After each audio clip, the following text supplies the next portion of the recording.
अपराधियों को कड़ी से कड़ी शिक्षा मिलना चाहिए, हमारा स्टैंड है। वो कोई जाति या धर्म का मामला नहीं था। मैं माफी चाहता हूं चाचा आपकी कि आपको ये समय देखना पड़ा। आप मेरे पिता की जगह पर हो और आपके जो उम्र है 72 साल, ऐसे कई लोग हैं 72 साल के जो ये सोचते हैं कि अगर हम कहीं लड़खड़ा जाए तो भारत का नौजवान हमारा हाथ पकड़ के हमको संभालेगा। और जो घटना आपके साथ हुई उसका मैं आपके माध्यम से निषेध व्यक्त करता हूं। हमारे रामगिरी महाराज के खिलाफ अगर कुछ भी मस्ती तुम लोगों ने किसने भी की तो तुम्हारे मस्जिदों के अंदर आके चुन चुन के मारेंगे, इतना ध्यान में रखो। आपने किस कैपेसिटी के अंदर ये शब्द यूज किए जो शब्द सोचकर भी हमको घृणा आती है। चलते कल ही AIMIM के महाराष्ट्र के अध्यक्ष माजी खासदार इम्तियाज जलील जी ने कहा कि 5 दिन का हम आपको अल्टीमेटम देते हैं, अगर आप इंडिया अलायंस के साथ जुड़ने के लिए तैयार है। वो चाह रहे कि इंडिया अलायंस साथ वो आए, लेकिन नेता राहुल गांधी कहते हैं कि नफरत के बाजार में मोहब्बत की दुकान खोलने आया हूं। पब्लिक ये चीज जानती है। MIM ने भी सिर्फ और सिर्फ मुस्लिम कम्युनिटी को साथ में लेके चलने का प्रयास किया। RSS BJP ये सिर्फ हिंदुत्ववाद की बात करती है। AIMIM पहले कांग्रेस के साथ जुड़ी थी, असदुद्दीन ओवैसी पहले कांग्रेस के साथ जुड़े थे। AIMIM नहीं थी तब, वो लोग डायरेक्टली कांग्रेस के नाम पर काम करते थे और कांग्रेस हज हाउस के लिए जो यहां पर पैसा आया है वो कांग्रेस पार्टी ने दिया है। आप देख लीजिए, आप उठा। आप लोग देख रहे हैं औरंगाबाद अपडेट्स। मैं हूं अल्ताफ हुसैन। जिस तरीके से हमने देखा है कि विधानसभा की कहीं ना कहीं तैयारियां शुरू हो चुकी है, हर पार्टी मैदान में अपना उम्मीदवार उतार रही है। उसी के चलते कुछ लोग ऐसे हैं जो मैदान में उतर रहे हैं और अपने पार्टी से टिकट मांग रहे हैं। लेकिन एक ऐसा नाम, एक ऐसी शख्सियत, एक ऐसा चेहरा जब हमारे सामने आता है जो पिछले कई सालों से अपने पार्टी का दामन संभाले हुए है, कई उतार चढ़ाव आए, सरकार गिरी, सरकार बनी रही, सरकार में नहीं रहे। एक वक्त ऐसा आया कांग्रेस का जिस वक्त देखा गया कि अब कांग्रेस कहीं ना कहीं दम तोड़ती नजर आ रही है। लेकिन एक शख्स ऐसा है जिसने अपने पार्टी का दामन नहीं छोड़ा। अदर्स पार्टियों का कई बार ऑफर्स आए, हम आपको बड़ी पोस्ट देंगे, हम आपको टिकट देंगे, लेकिन फिर भी इस शख्स ने अपने पार्टी को नहीं छोड़ा। विलासराव देशमुख साहब के हाथ पर जो है पार्टी में आए और कई अनेक जो है पदे संभाली, इस वक्त प्रवक्ता बने हैं। मेरे साथ आज जुड़े हैं जो किसी तारुफ की मोहताज नहीं है। आपने हर वक्त इनको मीडिया पर, आपकी नजर इनके ऊपर पड़ी होगी और इनका खास बात ऐसे है कि सूझबूझ वाले नेता है। डॉक्टर पवन डोंगरे सर मेरे साथ जुड़े हैं, पेशे से डॉक्टर है, पिछले 15 सालों से अपने पार्टी से टिकट मांग रहे हैं। अब हम इनसे बात करेंगे और कुछ सवालों के साथ इनसे जुड़ेंगे। मेरे साथ जुड़े डॉक्टर पवन डोंगरे सर। वेलकम है आपका औरंगाबाद। थैंक यू भाई, थैंक यू सो मच। मैं खुद भी आपका पर्सनली जब आपके वीडियोस देखता हूं बहुत अच्छा लगता है कि आप जो है एक मुद्दे को लेकर बात करते हैं। जैसे अक्सर मैंने देखा कुछ लोग इधर उधर की भी बातें करते हैं, आपका बड़ा अच्छा मुझे लगा। आप टिकट इस वक्त मांग रहे हैं, सबसे पहले मुझे बताइए कहां से टिकट मांग रहे हैं आप? मैंने 2 जगहों से टिकट मांगा है। मैं भारतीय राष्ट्रीय कांग्रेस से 2 जगहों से टिकट मांग रहा हूं। एक औरंगाबाद पश्चिम जो मैं पिछले 15 साल से मांग रहा हूं। मैंने 14 में भी मांगा था, 19 में भी मांगा और मैं अभी भी मांग रहा हूं। उसके पश्चात मैं बदनापुर से कॉन्स्टिट्यूएंसी से एक टिकट मांगा है। ये 2 जगह है, बदनापुर जालना में आता है और औरंगाबाद पश्चिम जो है वेस्ट जो यही है औरंगाबाद में, तो उसको हम लोग मांग रहे हैं। अच्छा सर, जैसे कि देखा जाता है कि पिछले 15 सालों से जो वहां पर MLA रहे हैं, आपको क्या लगता है उनके क्या काम आपको लगता है कि भाई आप जब मैदान में उतरे, क्योंकि पिछले कई सालों से आपके साथ गठबंधन में भी रही, वो शिवसेना में रहे, आपको अलग हो चुके हैं, उस विषय पे बाद में बात करेंगे। लेकिन क्या आपको लगता है कि उनके कोई ऐसे काम है जो जिसकी वजह से आप मैदान में उतर रहे हैं? मेरा एक साफ बोलना है, देखिए जो भी नेता आता है वो काम करता है, सत्ता में अगर रहे तो उसको फाइनेंस मिलता है, वो उस एरिया की प्रगति करता है, कोशिश करता है। विजन अगर किसी नेता में रहे, जो भी नेता के अंदर अगर विजन है तो उस एरिया का डेवलपमेंट वो सबसे ज्यादा कर सकता है। और पूरे भारतवर्ष में आप देख लीजिए, जहां जहां विजनरी लीडरशिप आई वहां वहां उस एरिया का बहुत ग्रोथ हुआ है। मैं 2 एरिया से जहां से मांग रहा हूं, इसका सबसे बड़ा रीजन है औरंगाबाद पश्चिम में वालुज इंडस्ट्रियल बेल्ट आता है। और वालुज इंडस्ट्रियल बेल्ट ये मराठवाड़े की नहीं, महाराष्ट्र की रीढ़ की हड्डी है। यानी अगर हमको ग्रामीण तबके से लोगों को रोजगार देना है, उनको जॉब्स देना है, तो हम उनको वालुज में लाकर वहां पे उनको जॉब्स दे सकते हैं। यानी महाराष्ट्र की जॉब की भूख जो है वो वालुज से कवर हो सकती, बशर्ते वहां के इंडस्ट्रियलिस्ट को फ्री हैंड दिया जाए। कोई कमीशंस नहीं, किसी तरह के उन पे दबाव नहीं, उनको फ्री हैंड दिया जाए, क्योंकि वो बिजनेसमैन है। वो खुद ही सूझबूझ वाले और देश को आगे जाने में उनका रोल है, नो डाउट उसके लिए वो पैसा भी कमाते हैं। लेकिन अगर वो पैसे के साथ में रोजगार भी दे रहे हैं तो उनके पैसे कमाने में कोई हरकत नहीं है। इसके लिए हमने एक तो पश्चिम एक चुना है, सतारा, देवलाई, ऐसे कई एरियाज है जिसको बहुत ज्यादा स्कोप है काम करने के लिए। आज अगर हमने उनको आइडियली सातारा, देवलाई, इधर के सारे एरिया को डेवलप किया, वहां पे जो बिल्डर्स आ रहे हैं उनको फ्री हैंड दिया जाए, उनको अगर हमने प्लानिंग दिया जाए कि आप इस तरीके से लीजिए और इस तरीके से आपके प्रोजेक्ट कंप्लीट कीजिए, तो मुझे ऐसा लगता है कि पूरे महाराष्ट्र का एक लैंडमार्क एरिया पश्चिम हो सकता है। सेम पैटर्न के अंदर बदनापुर, जालना जो है, वहां पर 5 स्टार MIDC लाकर आए हैं। शहर के जो हमारे माजी शिक्षण मंत्री और इंडस्ट्रियलिस्ट मिनिस्टर है राजन बाबूजी दर्डा, उन्होंने उस समय इंडस्ट्रियल बेल्ट यहां पे लाया था जिसको दिल्ली मुंबई इंडस्ट्रियल कॉरिडोर कहा जाता है, और उसके अंतर्गत के मदद से यहां पर एक्चुअली प्रोजेक्ट हमारे लिए था नहीं, लेकिन उन्होंने उसको खींच के लाया यहां पर। तो आने के बाद में अनफॉर्चुनेटली वो गिर गए और उसके बाद में जो ताकत से वहां पे डेवलपमेंट होना चाहिए था वो नहीं हुआ। आप देखिए आज ऑरिक सिटी वहां पर है। ऑरिक सिटी मतलब पूरे इंडिया के अंदर 2 ही ऐसी सिटी है, एक आपको नॉर्थ के अंदर दिखेगी और दूसरी महाराष्ट्र में ऑरिक सिटी औरंगाबाद में, यहां पर जालना के अंदर है। जालना औरंगाबाद ये 2 कॉन्स्टिट्यूशन है जहां से अभी कल्याणकारी साहब जीत के आए हैं, खासदार बने हैं। जी बरोबर। इतना स्कोप है काम करने के लिए कि जिसकी लिमिट नहीं, इसलिए मैंने इन दोनों, और ये दोनों भी अनुसूचित जाति के लिए रिजर्व है जी। ये दोनों कॉन्स्टिट्यूशन जो है, पश्चिम भी और बदनापुर भी अनुसूचित जाति के लिए ये रिजर्व है। मैं यहां से टिकट उसके लिए मांग रहा हूं। अच्छा सर, जैसे देखा जाएगा कि आपके जैसे शिवसेना को अगर सीट छूटेगी या किसी को भी छूटेगी, क्योंकि आप गठबंधन में इंडिया अलायंस के साथ में, अब देखा जाएगा कि वहां से भी बड़े चेहरे सामने आ रहे हैं। राजू शिंदे का नाम आ रहा है, या उसके अलावा और भी लोग, क्योंकि उन्होंने पिछले अपक्ष होने के बावजूद जबरदस्त वोट वहां से लिए थे, अच्छे खासे वोट उनको मिले थे। तो आप क्या करेंगे अगर आपको पार्टी टिकट नहीं देंगी? तो क्या आप अपक्ष खड़े हो जाएंगे या फिर आप खुद ही मैदान में उतर जाएंगे? देखिए, बात तो ऐसी है कि अगर मैं भी टिकट के लिए किसी और पार्टी में जाके ज्वाइन हो जाओ और बोलूं कि मेरा क्लेम है मुझको दे दीजिए, तो आपको कितना वैलिड लगता है ये चीज होना चाहिए। मैं किसी का नाम नहीं ले रहा हूं, लेकिन मैं ये बात बता रहा हूं कि सिर्फ इलेक्शन टारगेट करके अगर आप जीतने के लिए, या वो पार्टी जीतने वाली है बोलकर आप पार्टी ज्वाइन कर रहे हैं, कल को क्या गारंटी कि आप यहां पर ही टिक के वही वोट आप हमको देने वाले हो? उसका भी ये नहीं है। ये बहुत बड़ा सवाल है। ये बहुत बड़ा सवाल है, क्योंकि आपको पार्टी ने सब कुछ दिया था, 25 साल आपको हर चीज दी गई, फिर भी आप उनके नहीं रहे। और आज आप बोल रहे हैं कि भाई, आप अचानक आकर आप बोल रहे हैं कि भाई मुझको क्लेम करना है। महाविकास आघाड़ी जिसको सीट देगी हम उसके साथ में है। आप साथ में रहेंगे? देखिए, महाविकास आघाड़ी को हम कांग्रेस के निष्ठावंत कार्यकर्ता है, हम कांग्रेस के लॉयलिस्ट कार्यकर्ता है। हमारे पार्टी की जबान ये हमारी जबान है, हमारे पार्टी के बड़े नेताओं का आदेश ये हमारे सर आंखों पर है। और अगर महाविकास आघाड़ी के अंदर ये सीट किसी को दी जाती है, डेफिनेटली सर आंखों पर लेकर हम उसका काम करेंगे। आप उसका बिल्कुल करना पड़ेगा। अच्छा सर, एक सवाल जैसे हटके अगर मैं करूं, आप इस प्रवक्ता इसलिए आपसे बनता है ये सवाल। पिछले कई दिनों से हमने देखा है कि महाराष्ट्र भर में नीतीश राणे MLA हो, उसके अलावा संजय जी सिरसाट, जिस तरीके से रामगिरी महाराज जिस तरीके स्टेटमेंट आ रहे हैं, आप क्या किस तरीके से देखते हैं? कांग्रेस पार्टी किस नजरिए से इसको देख रही है? देखिए, कांग्रेस ने कभी भी देश में जाति का राजकारण किया ही नहीं है। हम लोगों का एजेंडा है equality, opportunity for all. Bharat के अंदर जिस तरीके की घटनाएं घट रही है, मैं बहुत जिम्मेदारी से शब्द यूज कर रहा हूं, भारत, क्योंकि संविधान के अंदर या तो हमारे देश को भारत कहा जाता है या तो उसको इंडिया कहा जाता है। उसके अलावा कोई शब्द भारत के लिए यूज नहीं किया गया हुआ है। जो शब्द बनाए गए हैं वैयक्तिक ग्राउंड्स के ऊपर बनाए गए, जैसे कि मैं एक वर्ड यूज करना चाहूंगा, हिंदुस्तान। हिंदुस्तान, ये आप मेरे को संविधान में एक बार भी कहीं लिखा हुआ दिखा दीजिए। बहुत जिम्मेदारी से बोल रहा हूं कि पूरे संविधान की किताब में हिंदुस्तान ऐसा नहीं। जो हमारे कबीले के लोग थे, जैसे कि अफगानिस्तान, ये लोग हिंद महासागर के बाजू में बसने वाला हमारा देश, इसको बोलते थे हिंद के बाशिंदे, यानी जिनका दोस्ताना स्वभाव है, तो उसको बोलते थे हिंदुस्तान। क्या कहते थे? हिंदुस्तान। अटल बिहारी वाजपेयी साहब के आने के बाद में अटल बिहारी वाजपेयी साहब ने इसको नाम दे दिया हिंदुस्तान। ये हर जाति धर्म के लोगों का जगह है। यहां पर ऐसा कोई नहीं है कि भाई ये जमीन किसी इंडिविजुअल की है।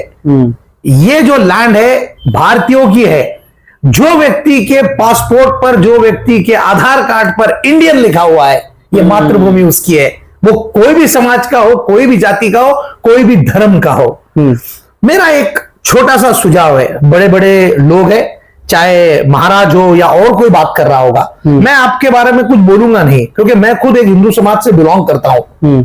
मैं आपको सिर्फ एक बात बताना चाहता हूं, गीता सार में या किसी भी धार्मिक बुक किताब में किसी दूसरे के धर्म के बारे में एक शब्द भी अपशब्द दिया हुआ नहीं है। हमें कोई अधिकार नहीं है कि हम किसी दूसरे समाज के लोगों के प्रति में गलत बात करें। आप मुझे यह बताइए, चाहे हिंदू हो, मुस्लिम हो, सिख हो, ईसाई हो या भारत का कोई भी समाज का व्यक्ति हो, उसको इस भारतवर्ष के अंदर इक्विवेलेंट दर्जा दिया है डॉक्टर बाबा साहब अंबेडकर के संविधान में। और वो है वोट का। वो व्यक्ति वोट डाल सकता है। कोई व्यक्ति, कोई समाज ऐसा नहीं है कि भाई जो 2 वोट एक साथ में डाल सकेगा, उसको एक ही वोट का अधिकार है। और जिस तरीके की भाषा का प्रयोग चाहे कुछ दिनों पहले नीलेश राणे ने किया, मैं निषेध व्यक्त करता हूं। मैं बहुत जिम्मेदारी से निषेध व्यक्त करता हूं कि आपने किस कैपेसिटी के अंदर ये शब्द यूज किए हैं, जो शब्द सोचकर भी हमको घृणा आती है, हमको बुरा लगता है। रामगिरी महाराज ने जिस तरीके का वर्ड यूज किया है, महाराज आप प्रबोधन अगर करते हैं तो हमारी आपसे प्रार्थना है कि आप हिंदू समाज के अच्छे चीजों के बारे में हमको समझाइए। आपका आदर है, अगर आप हमको हमारे अपने समाज के बारे में कुछ बात बोलना चाहते हैं, हम आपको पूछ के हम रिस्पेक्ट करते हैं, मगर किसी दूसरे के समाज के बारे में बोलने का अधिकार ना तो आपको है, ना तो मुझे है, ना किसी व्यक्ति को है भारतवर्ष के अंदर। उसने नहीं बोलना चाहिए। अच्छा सर, जैसे कि उसके अलावा अगर मैं देखूं, अभी बीजेपी को रोकना आप भी चाह रहे हैं, कांग्रेस चाह रही है किसी तरीके से बीजेपी को रोक जाए, इस तरीके का जो माहौल महाराष्ट्र में चल रहा है इसको रोका जाए।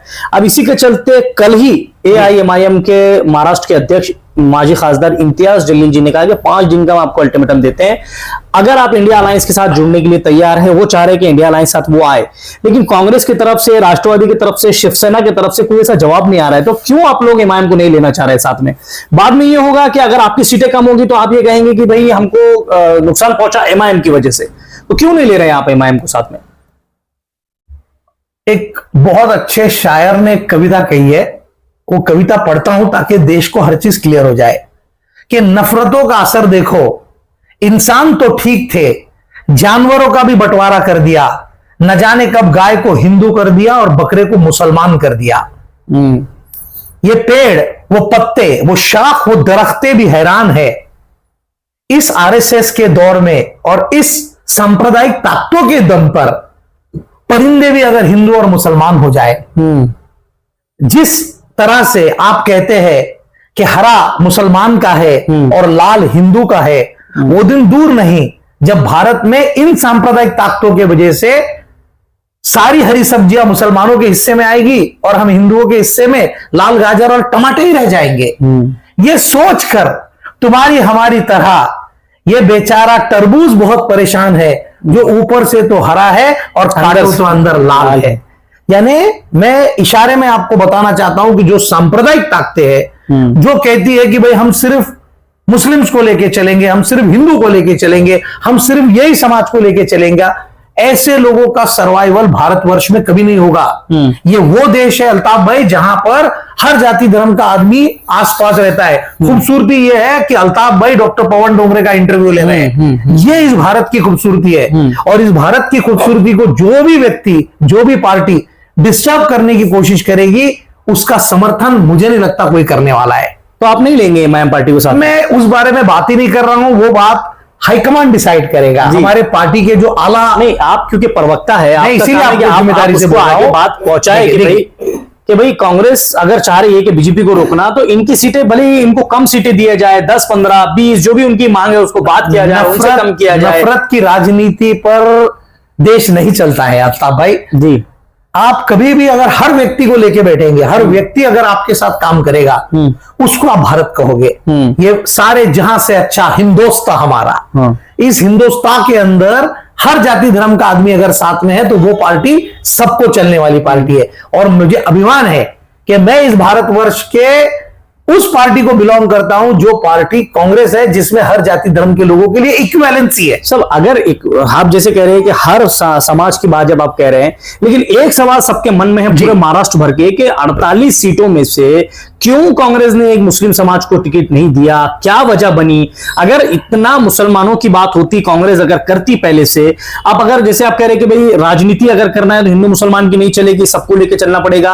एक एमआईएम का शख्स यहां से खड़ा था इम्तियाज जलील के रूप में, उनको भी मतलब हिंदू समाज के वोट नहीं मिले, आपको मुझसे ज्यादा अच्छा पता है। महाराष्ट्र में क्यों कांग्रेस ने 48 सीटों में से एक भी सीट नहीं दी मुसलमान को? देखिए, ये स्टेटमेंट आपका जो है विचार गलत इसलिए है, कल्याण काळे साहब जालना से खड़े हैं जी, आज सारे मुस्लिम भाइयों ने उनको वोट दिया, सवाल ही पैदा नहीं है ना जी। पूरे महाराष्ट्र का सिनेरियो अगर आप देखेंगे तो हर जगहों पर दलित मुस्लिम समाज ने कांग्रेस को मदद किया, वन साइड वोट किया हुआ है। जी जी, लोग जान चुके हैं, जो नफरत की राजनीति करते हैं उनको लोग पहचान चुके हैं, जो प्यार और मोहब्बत की बात करते हैं, हमारे नेता राहुल गांधी कहते हैं कि नफरत के बाजार में मोहब्बत की दुकान खोलने आया हूं, पब्लिक ये चीज जानती है। एमआईएम ने भी सिर्फ और सिर्फ मुस्लिम कम्युनिटी को साथ में लेके चलने का प्रयास किया। आरएसएस, बीजेपी ये सिर्फ हिंदुत्ववाद की बात करती है। कई ऐसे और पार्टीज है जो सिर्फ अपने समाज के लिए बात करते हैं। ये भारत है, मैं बार बार आपको बोल रहा हूं, यहां पर जब आप हर जाति धर्म को लेके चलेंगे तो आपको जरूर जगह मिलेगी। असदुद्दीन ओवैसी साहब, अकबरुद्दीन ओवैसी साहब कई सालों पहले कांग्रेस में थे, है ना, उस समय तो कांग्रेस में थे, फिर वो कांग्रेस को छोड़कर उन्होंने एक अपनी खुद की पार्टी बनाई, और वो पार्टी उन्होंने ये कहा कि भाई हम सिर्फ ये नुमाइंदगी इतनी ही करेंगे। उसका फायदा किस पार्टी को हुआ ये तो पूरे देश ने देखा है। जो व्यक्ति खुद का महापौर हैदराबाद में बना नहीं सका, वो उत्तर प्रदेश के अंदर जाके इलेक्शन लड़ा के किसके सीट गिराया और क्यों गिराया ये हम सब लोग जानते हैं। और आज अगर आप आपके राजकीय इसके लिए कुछ विचार सरणी करते होंगे तो हमारे पार्टी के जो आला नेता है, नाना भाऊ पटोले है, हमारे जो नेतृत्व है वो निर्णय लेंगे। मेरे लेवल के ऊपर ये बात कहना गलत होगा या मेरा कोई ओपिनियन देना सूरज को दिए दिखाने जैसी बात होगी। ये नेता जो हमारे नाना भाऊ पटोले हमारे दिग्गज नेता है, महाराष्ट्र के आज अध्यक्ष है, वो और बाकी लोग इसका निर्णय लेंगे। लेकिन आज के डेट में मेरे तरफ से मैं कोई भी स्टेटमेंट इस बात के ऊपर नहीं। मेरे आखिरी दो सवाल आपसे। सबसे पहला ये कि जैसे कि आप ये कह रहे हैं कि भाई एआईएमआईएम पहले कांग्रेस के साथ जुड़ी थी, असदुद्दीन ओवैसी पहले कांग्रेस के साथ जुड़े थे। तब एआईएमआईएम नहीं थी, तब वो लोग डायरेक्टली कांग्रेस के नाम पर काम करते थे और कांग्रेस के साथ ही कांग्रेस के साथ ही निशानी। तो इस बार क्या होगा अगर उनको ले लिया जाए, अगर उनके साथ हुआ जाए, तो आपको लगता नहीं कि मुस्लिम समाज तो जो बचे कुचे जिन्होंने औरंगाबाद शहर में जिन्होंने वोट 1,41,000 वोट जो इम्तियाज जलील को मिले, पूरे मुस्लिम समाज के मिले, वही वोट तीनों मध्य पश्चिम मध्य के अंदर आपको भी उसमें अगर टिकट मिलता है आपको भी उसका फायदा हो सकता है। तो आप ये चाहते नहीं कि इनका गठबंधन हो जाए, कहीं ना कहीं आपको भी सीट छूटे, आप भी इस बार जो है मुस्लिम समाज का पूरा आपको समर्थन मिले, क्योंकि नाराजगी देखने मिलेगी, क्योंकि इसलिए नाराजगी मिलेगी 48 सीटों में से एक भी मुस्लिम को टिकट नहीं दिया, ये नाराजगी सबसे पहले। दूसरी नाराजगी ये रहेगी कि भाई अगर गठबंधन नहीं हुआ तो इम्तियाज जलील तो कह रहे हैं कि हमको लीजिए आप, हम आपके साथ आने तैयार है, आप ही नहीं ले रहे, तो ये तो मन में कहीं ना कहीं एक शक पैदा करेगा ना ये सवाल। एक बात मुझको बताइए, ये जो प्लांट्स किए जाते हैं, प्लांट कहता हूं मैं इसको, जो प्रॉपरली ये कहा जाता है कि कांग्रेस पार्टी ने मुस्लिम समाज के लिए कुछ नहीं किया, ऐसी जो बात कुछ गिने चुने लोग लीडर्स फैलाते हैं। मैं आपको उदाहरण देना चाहता हूं वजाद मिर्जा जी का, जिनको एमएलसी दी गई। मैं आपको उदाहरण, एमएलसी मतलब बगैर इलेक्शन के उनको सत्ता में पावर में पूरी ताकत से लाया जाता है 6 साल के लिए। एमएलसी एमएम शेख साहब को दी गई, एमएलसी वजाद मिर्जा जी को दी गई, एमएलसी आपको बताता हूं कि इमरान खिडवाई साहब से लेके इमरान प्रतापगढ़ी जी से लेके तो आप कई ऐसे बड़े नेता हैं जिनके आपको मैं नाम बताऊंगा जो कांग्रेस से खासदार बने हैं, कांग्रेस से एमएलसी उनको प्राप्त है और जो हाउस को रिप्रेजेंट करते हैं। और ये बात बोलना टोटली गलत है कि कांग्रेस ये मुस्लिम कम्युनिटी को टिकट नहीं देता, ये बात बहुत गलत है।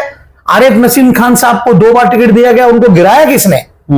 किसने गिराया? उनको एमआईएम के कैंडिडेट ने वहां से खड़े रह के उनके वोट काटा और आरिफ नसीम खान साहब को गिराया गया। कई ऐसे हमारी कांग्रेस की सीट है जहां पे मुस्लिम कैंडिडेट्स हमारे खड़े थे, मगर वहां पर उनको गिराया गया और बीजेपी को फायदा दिया गया। उस समय कहां पे थी ये सारी पार्टियां? जब कांग्रेस का एक सेक्युलर मुस्लिम बंदा वहां खड़ा है, हमारा जो हमारा लोगों की आवाज है, जो लोगों के लिए काम करता है। आरिफ नसीम खान साहब एक पॉलिश्ड लीडर है। आज देखो आप कितना उनका काम है, हॉस्पिटल से देखो, हर जगह पे देखो, आरिफ भाई को गिरा दिया गया। तो आप सोचोगे ऐसे कई लोग हैं जिनको वो टिकट दिया गया था मगर वो गिर गए। लेकिन इस हमारे अभी के जो हमारे इलेक्शंस आएंगे, आपको पता चलेगा कि नाना वो और सारे लोगों के टीम के साथ में महाराष्ट्र के कार्याध्यक्ष है आरिफ नसीम खान साहब, आपको पता है, कार्याध्यक्ष यानी विधान जो अध्यक्ष है नाना पटोले, उनकी बरोबरी का दर्जा है आज उनको। तो ये बात बोलना पूरा गलत है। औरंगाबाद शहर अपना, औरंगाबाद शहर के अंदर आज शहर अध्यक्ष कौन है? आज हमारे यूसुफ भाई है शहर अध्यक्ष, अकरम भाई थे हमारे, इब्राहिम पठान साहब थे। आप मार्क कीजिए, कांग्रेस में कभी भी जो की पोस्ट रहती है, इंपॉर्टेंट पोस्ट रहती है, राजीव गांधी जी कहते हैं कि हम 1 रुपया अगर देते थे तो 5 पैसा लोगों के हाथ में जाता था। मौलाना आजाद फंड्स के नाम से इतना ज्यादा फाइनेंस दिया गया। उम्मीद ये रहती है कि वो जो लोग बंदे काम करते हैं उन लोगों ने आगे लोगों को पास करना चाहिए।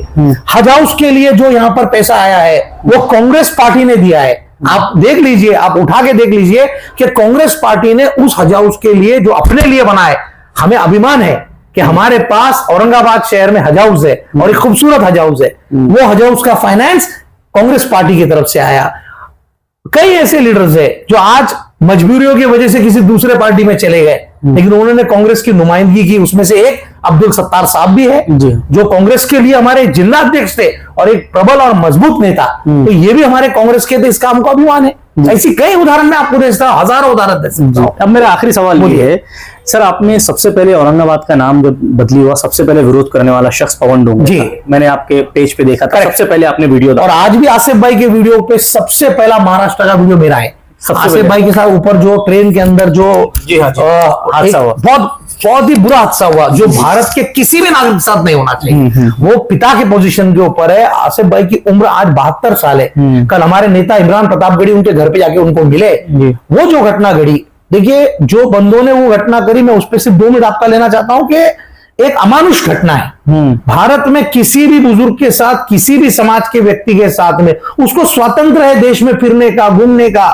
मैं मिजोरम में जाके घूम सकता हूं, आसाम में घूम सकता हूं, कहीं भी घूम सकता हूं। दुनिया का कोई भी, अल्ताफ भाई आप भारत के किसी भी कोने में जाइए, आप बोलोगे मेरी कंट्री है। सही है, कहीं भी। आसिफ भाई की भी कंट्री थी, वो अपनी खुद की कंट्री थी, अपने खुद के कंट्री में वो घर को जा रहे थे। अपराधियों को कड़ी से कड़ी शिक्षा मिलना चाहिए, हमारा स्टैंड है। वो कोई जाति या धर्म का मामला नहीं था। और मैं आपके चैनल के माध्यम से, क्योंकि मैं हिंदू समाज को बिलोंग करता हूं, मैं नॉन मुस्लिम हूं, मैं क्षमा चाहता हूं आसिफ भाई से जो इंसिडेंट उसको आजाद भारत के अंदर हुआ। मैं माफी चाहता हूं चाचा आपकी कि आपको ये समय देखना पड़ा। आप मेरे पिता की जगह पर हो और आपके जो उम्र है 72 साल, ऐसे कई लोग हैं 72 साल के जो ये सोचते हैं कि अगर हम कहीं लड़खड़ा जाए तो भारत का नौजवान हमारा हाथ पकड़ के हमको संभालेगा। और जो घटना आपके साथ हुई उसका मैं आपके माध्यम से निषेध व्यक्त करता हूं। ठीक है, थैंक यू सो मच। ये थे पवन डोंगरे सर, जिनसे बात कर बहुत अच्छा लगा।